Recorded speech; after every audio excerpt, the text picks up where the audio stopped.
Bojo peeps, hi, this is Neshi Locats. Welcome to Star Nation's organization's main fan page for the card draw information for today. Gotta fix my camera. There we go. It is Tuesday, September 4th. Wishing you all had a really good Labor Day weekend for those who celebrate it here in the States. Ours was very interesting. Very interesting. I'll tell you a little bit about it, but I just wanted to welcome everybody. And hi, Rochelle. Thanks for being here. And Elise. And Rochelle Ashley's here too. Good morning. Good morning, Rochelle. Rochelle and Rochelle, right? And Elise is saying, hello, how is mom and your new baby? Well, mom is doing pretty good. It's the arthritis and the change in weather. We've had thunderstorms and lots of rain. And so, so the pain level with the arthritis is up a bit, but she's in good spirits. She really is. She's taken to the new puppy. And see, she has double hearing aids. So, if she's paying attention and you've got her focus, she hears really well. But when she is into something else and you say something to her, she's tuned you out. Well, she's heard the puppy bark, so you know that there's some attention going on there, right? And the puppy, George is doing quite well. He's settling in, trying to get him into somewhat of a routine, which throws our usual routine off. Too funny. That's what made for an interesting weekend. And it's a good thing we did bring George home on a long weekend so that we could have time with him and get him used to the house and sounds in the house and for us to get used to him and his little personality. And let me tell you, he's got a personality. He's a sweetie. He really is. There is just before he goes down for like a big nap, long nap, he gets very wound up and it's like somebody wound him up and put him on the floor and he's just all over the place.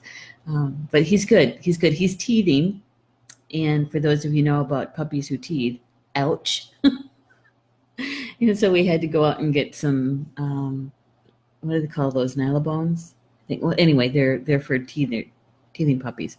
So anyway, he's doing pretty good, actually. Thanks for asking. Hearts to you too, Rochelle. You must be... hey, you finished up, didn't you? This is like your first work day retired. Holy smokes. Yay, you made it. The golden handcuffs are off. Woohoo. You gotta celebrate that. And Rochelle is saying, have to leave early, going to the dentist. Okay, I'm so glad you're here with us now, Rochelle. And Rochelle Ashley saying, I'm retired now so I can participate and contribute more. Yay, I'm so glad. I am so glad and happy for you. I know that the journey you were on with that employment was, challenging, to say the least. Proved your mettle, your METTLE mettle, and then forged your spine in steel.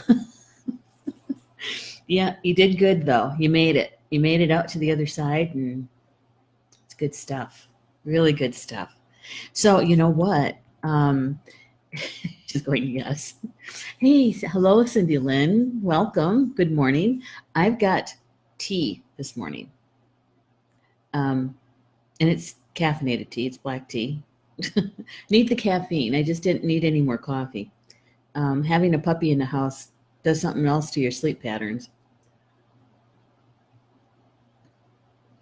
Yum. That's pretty good. All right. So today, we had finished up the Sacred Geometry cards, right?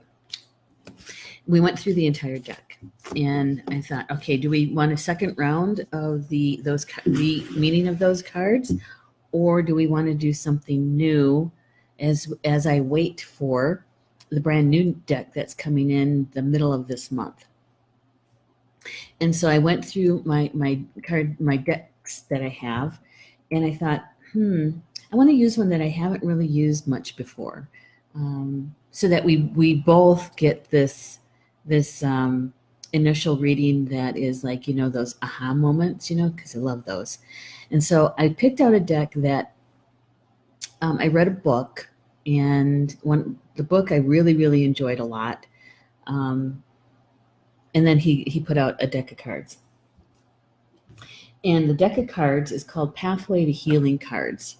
Pathway to Healing by Brian L. Weiss, MD.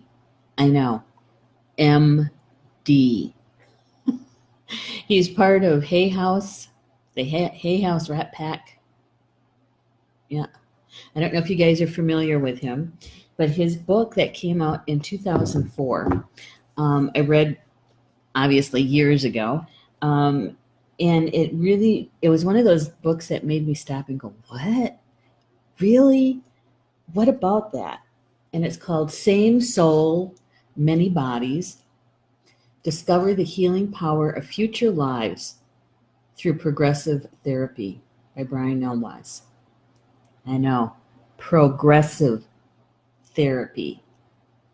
Future lives, right? It's a good one.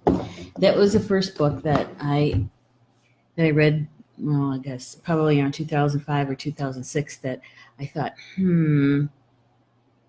all right, so if he has tapped into something with his clients about glimpsing future lives, the possibilities, and different paths, depending on which one you take, then past lives,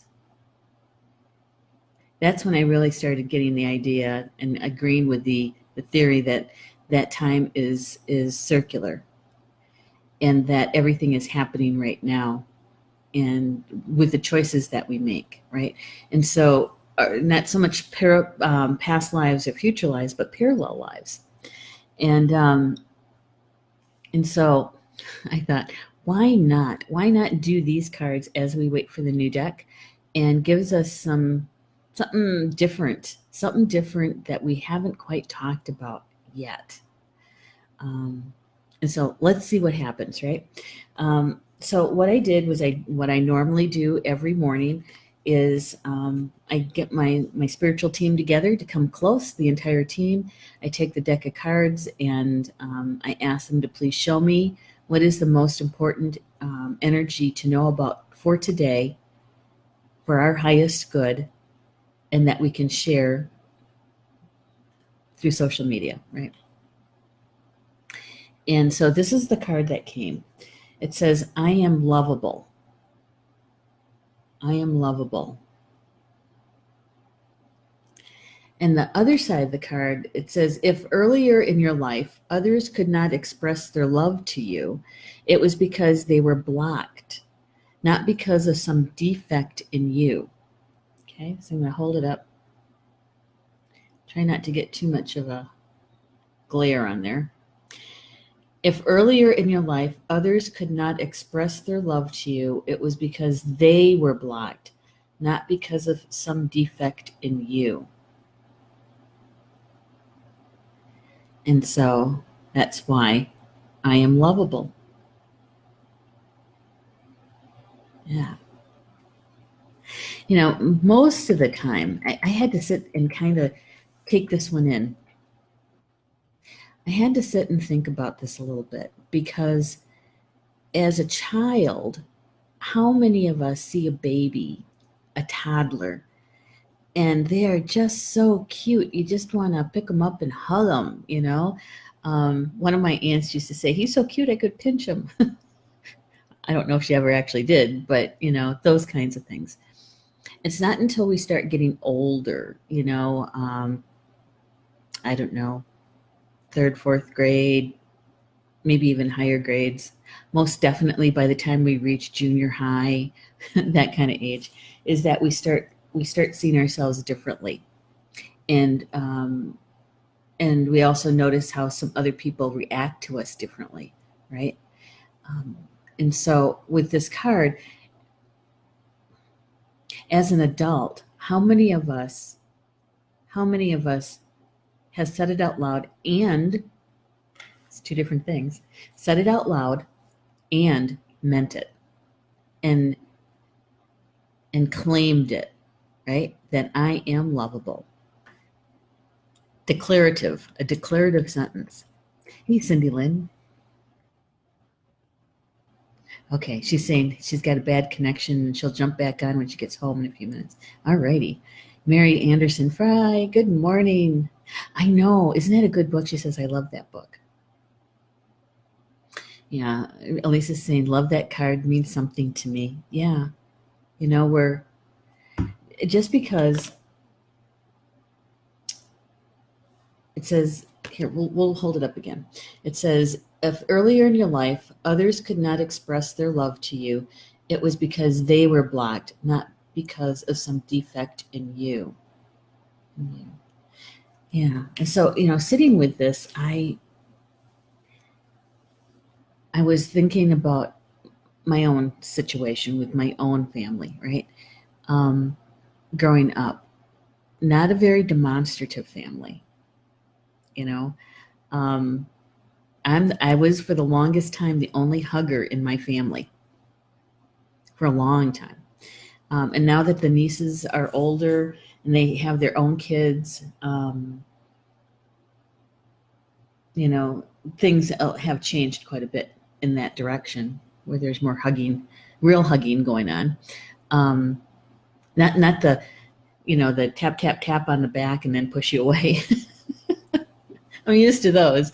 But, you know, I thought, and had to think back a little bit. Knowing what I know about my grandmother, who had 12 children, and out of the 12 children, 6 passed away, 6 walked on. Some from toddler age, like 2 years old, all the way up to maybe about 25 or 26. And I was thinking, you know, even after the death of one child, let alone 6, what that must do to how you express love, right? That would only stand to reason. Only stand to reason. And so the remaining 5 children, 3 were sent to a mission school. Let me correct that. There was 4 because the Aunt Hazel, the one who walked on when she was 26, she was in a mission school. And so 4 went through the mission school until about the age of 12, about. And that's when the school had to close down. Something, was it, I think it was a fire or flooded or something like that. It wasn't repairable. There was going to be a lot of money to have to go into it to be repairable. And so the children that were in that mission school were sent home.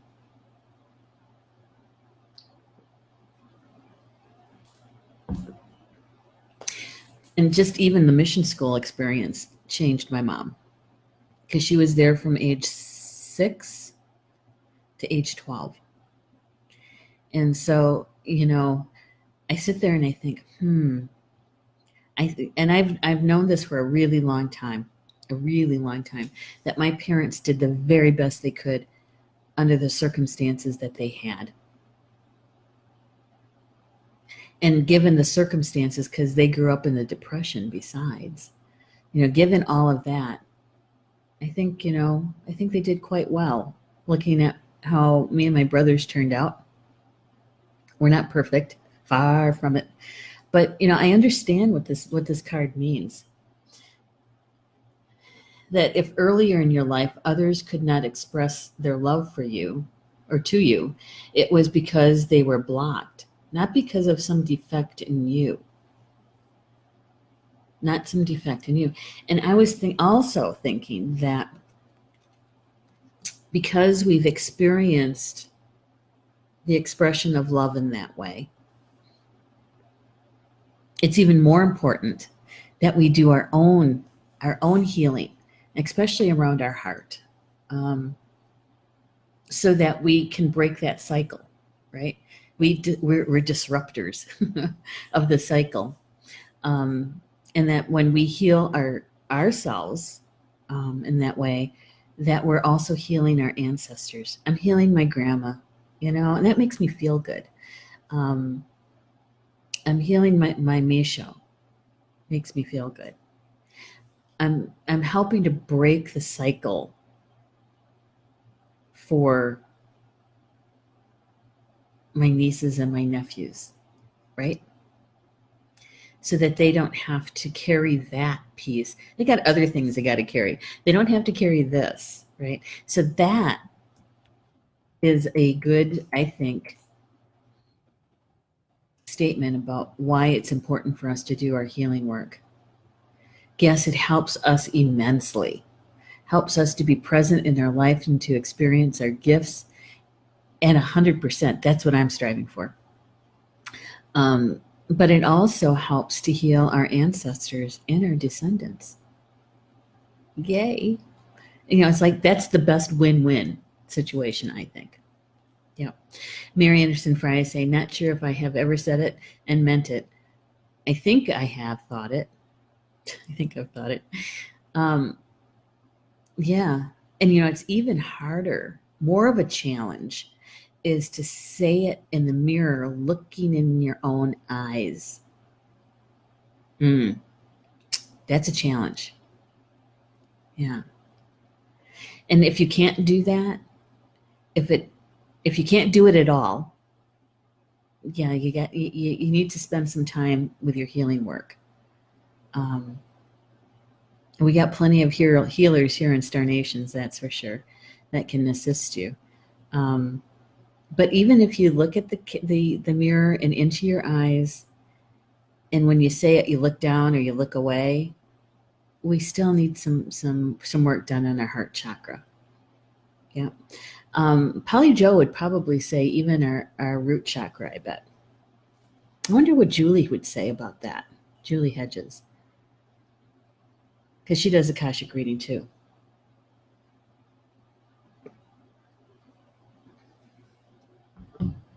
I wonder. It's a great topic, really. And what I want to touch on as well is a little bit about Brian Weiss. Rochelle Ashley says, yes, same family experience, boarding schools, abuse, low self-esteem, past trauma. Correct. Working on myself. I've always felt that I'm healing the ancestors, and I see and feel them healing. Isn't that the best, though? When I'm in meditation or I do journey work and I meet up with my ancestors, and we have, I'll call it a discussion, a conversation, and how important it is, really. And each one of us has that opportunity.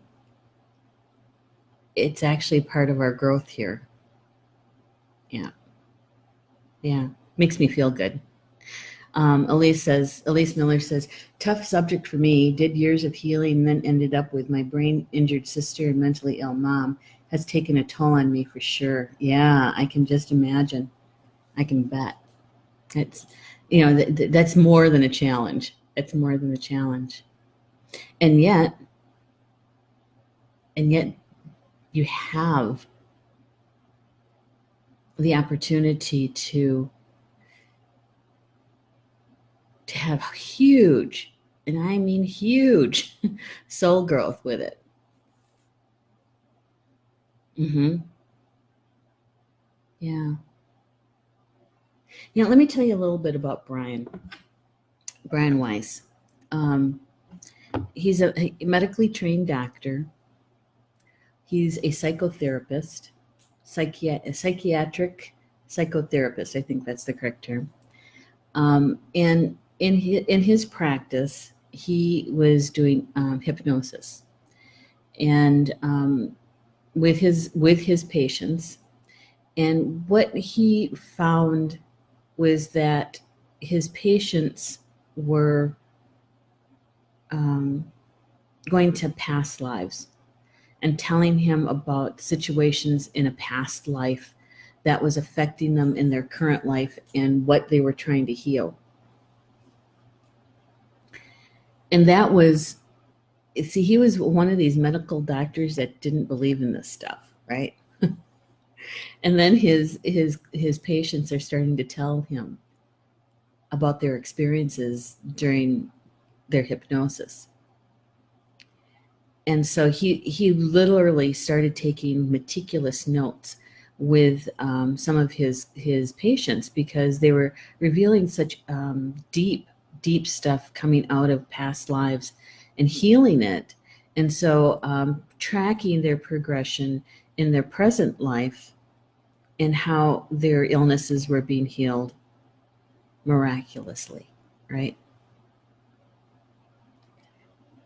And so he saw the hypnosis and the past life work kind of like hand in glove, and that kind of healing, that kind of work helped the person to heal. And so the medication stuff that they might have been on was really helping them to be what's a good word, stable in their present life, right? To be able to work, get through their daily life. And what he found was that, especially around anxiety and PTSD, that that the more that they connected into a past life and did their healing work in the past life, it was affecting their current life, and the medication started to go down, that they didn't need as much of it, and eventually they didn't need it at all because they no longer had the illness, right? All right, so that in itself is huge. And then he noticed that there was one particular patient that he was working with, and he was pretty used to now taking notes and going through past life stuff with his patients. And there was this one patient, this lady, who started telling him what she was seeing and experiencing in this, what he thought was a past life, and realized that it wasn't a past life. It was a future life. It was a future life. And that she would talk to him about there's two paths I can take. And if I take the path on the left and could peek in to experience what that life would be like, and then come back, and then they would do another session, and then she would try the right-hand path and see what that brought.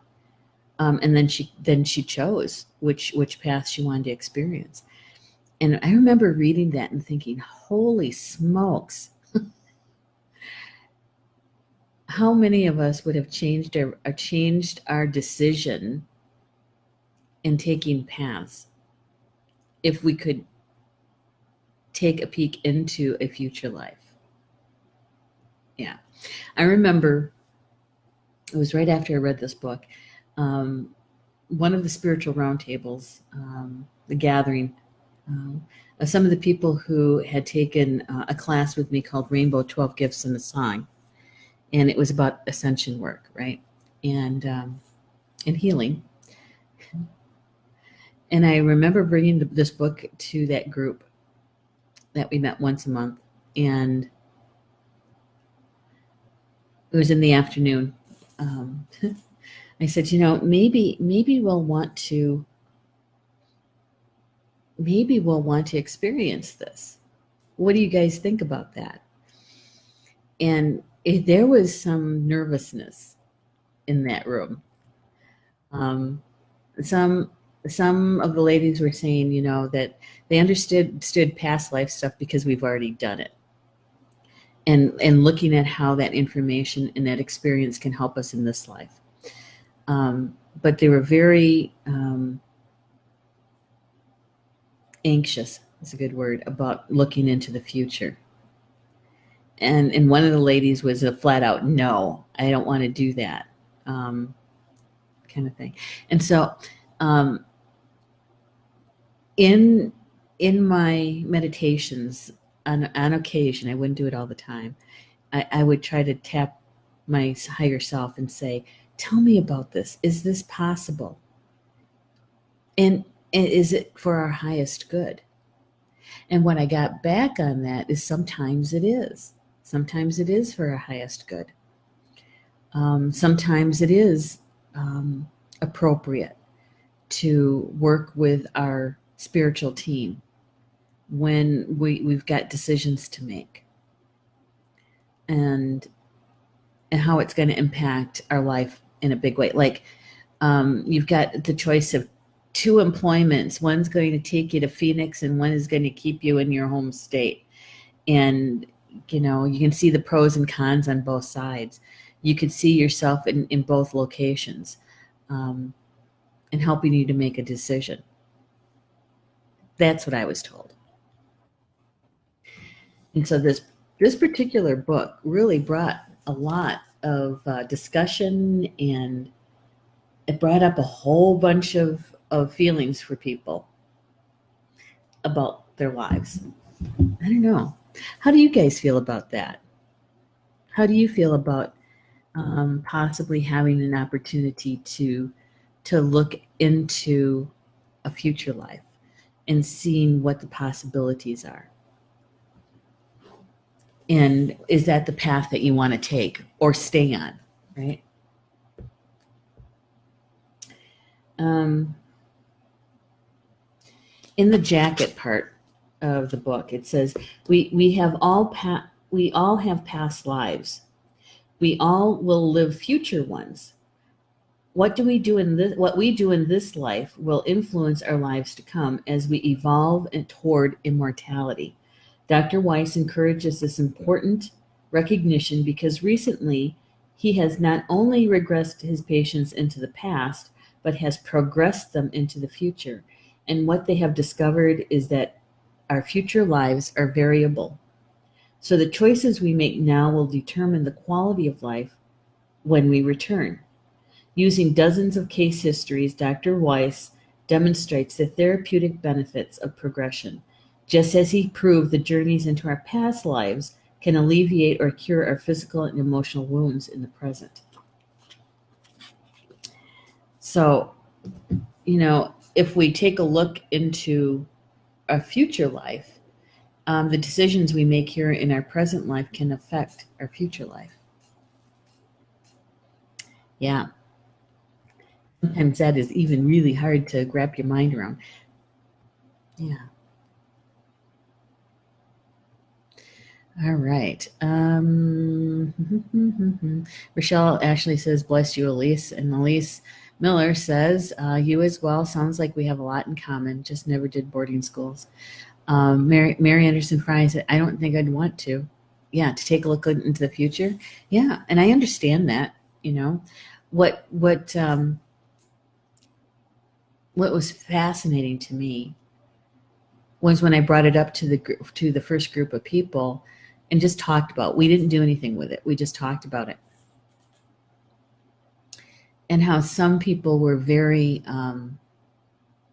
eager. Yes, I would try that. In fact, how do we get a hold of this guy? And I wonder if there's anyone local who does this, the progression. And yeah, and then just fascinating how there were some people who were very adamant, emotionally adamant. No, no, no, no, no. And we even talked about that. It's like nobody's making you do it. Nobody says you have to do it. But I'm curious is what is the strong emotion behind it, And there for at least a couple people, there was this, it was about fear. And it was about and for one person it was about their belief system, a religious belief system. And so, it's just interesting in how we can look at things from a different perspective. Doesn't mean that we have to do the progression into a future life. It just brings up certain feelings and certain thoughts that we can take a look at. Elisa is not too excited about another life. Yeah. There's one thing I know about this. When we are in the physical form, a physical body, like we are right now, this is the place that we create karma and we balance karma. When we're in spirit, when we walk on and we're back in spirit, we can't balance out the karma that we created in a physical life. That we do that when we're back in the physical life. So when we're in the physical life, when we have the opportunity to balance out a karma, that's a good thing. That's a good thing. And I think it's being really aware and conscious about the kind of karma that we're creating. So when we've known, maybe it wasn't intentional, but after we find out that how much we've hurt somebody with our words, with our thoughts, with our deeds, that's karma. And to be able to balance that out as soon as we can, whether it's with a heartfelt apology, and it should be heartfelt in order for it to count, right? As soon as we can. And if it's a behavior, is to do something to bring a balance to that. So that when we come back in another life, if we have the opportunity, because I know right now, or at least it doesn't seem like a blessing, but you wanted to be here. You're here. It's not easy to get here as a soul, as a spirit. It's not.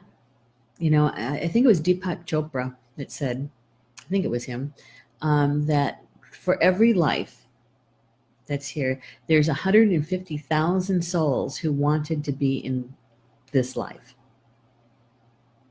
at this time. 150,000 people. And we were selected to be here. Kind of blows your mind, doesn't it? So, yeah. So what do we do with it? That's my question. What do we do with it? Rochelle actually says, I think the important thing is being able to use progression as a tool to guide you through some of the difficulties you may be experiencing now, especially if the current times are challenging for you. There is a light at the end of the tunnel. Yeah, it is.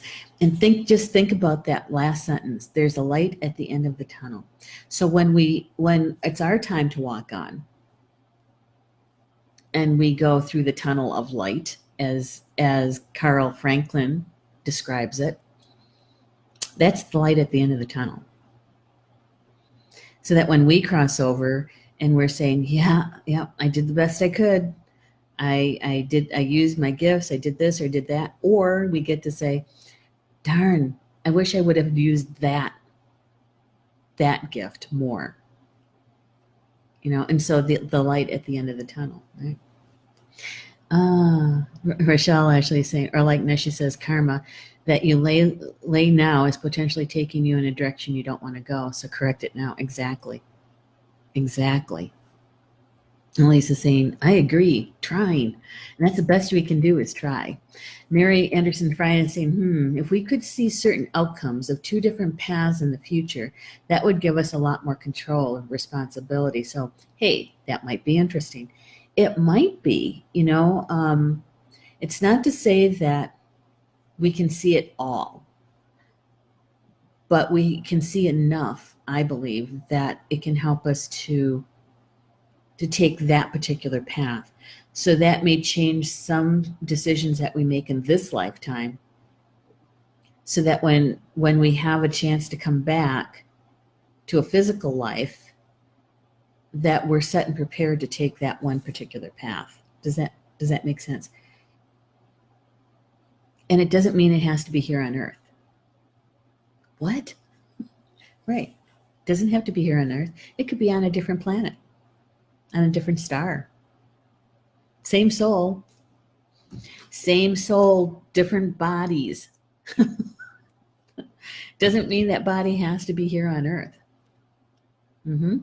And Mary is also saying, I would need a guarantee of the truth of information I was shown. Yeah. Why can't we ask for that? Why can't we ask for it? We ask for it in this lifetime. When we're doing dowsing, right? When we're dowsing. How I learned how to dowse was to ask the questions, am I worthy to dowse today? Because sometimes we're not. Sometimes we're like right after my dad walked on, I couldn't dowse for the first probably 2 or 3 months after he walked on. My emotions were just, I was not stable enough to dowse for someone else, much less myself. Um, and then even with the dowsing, sometimes when you're a long time dowser, you can kind of feel when it doesn't feel right. There's something not right here with this answer, right? And so we're taught to say, can you tell me the truth on that? And there's a universal law that when you speak to someone in spirit, that they tell you the truth, they have to tell you the truth.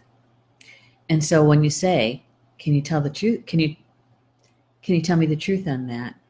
And if they say no, then you know you're being interfered with. And you can clear it and remove them, right? And so that in a way is not so much a guarantee, but it's a way to get to a truth, a divine truth. Not your own truth. not the truth of someone else, but the divine truth. And so if we can do it for that, why can't we do it for a progression? Why can't we say, can you tell me the truth on that? I think we can. You know what I should do? I should either see if Brian Weiss I can interview him and ask these questions, right? That would be great. Maybe I'll give it a try. See if we can get him on one of the shows and get him and have him interviewed. If we can't get him, I would like to even just have a panel of longtime hypnotherapists who are also spiritually awake, right? Wouldn't that be a discussion to hear about regression and progression? Wow. Okay, we got 2 shows out of that. All right, I'm looking at the time, and I have to say that I think I'm going to enjoy the cards by Brian Weiss. And the first card that was drawn today was I Am Lovable. Right? And it's, if early in your life others could not express their love to you, it was because they were blocked, not because of some defect in you. And so from this card, the energy for today, I believe, is all about loving yourself and doing our healing work. And there could be a litmus test to this, right? Is that if you can either say that you love yourself, that I am lovable, and mean it from your heart, or if you look in a mirror and look in your eyes and say that I am lovable, that I think that's a litmus test. Is that if you can't do it, then that's okay. You just need more healing on your heart chakra. If you look at yourself and you say it and you look away or you look down, you still may need some work on the heart chakra and healing an aspect. But if you can look at yourself in the eyes, in the mirror, and say I'm lovable and mean it, then I think that you're really well on your way, right? To having the ability to use your gifts, and you're probably having more than just your 7 chakras firing, and yeah, it's something that will help with our ascension. It's not a competition. We should be cheering each other on, right? You can do it. You can do it. So with that, take whatever information that we learned and chatted about from Brian Weiss, Dr. Brian Weiss. If it resonated with you, yay, grab onto it and embrace it. Watch how the energy unfolds for you today and how this comes about for you. Yeah, whether you're a direct participant or bearing witness, right? Right. If it didn't resonate, that's okay. Maybe we're planting seeds, or you could be the messenger and you know somebody, and you can share the video with them, which I completely forgot to do this morning to share the live stream. Rats, forgot. I'll have to do that tomorrow. Yeah. So enjoy the rest of your Tuesday. Hey, at noon Eastern time is Polly Jo LeBay. She is doing chakra sessions at noon Eastern, and she is doing her shows live from Maine this week.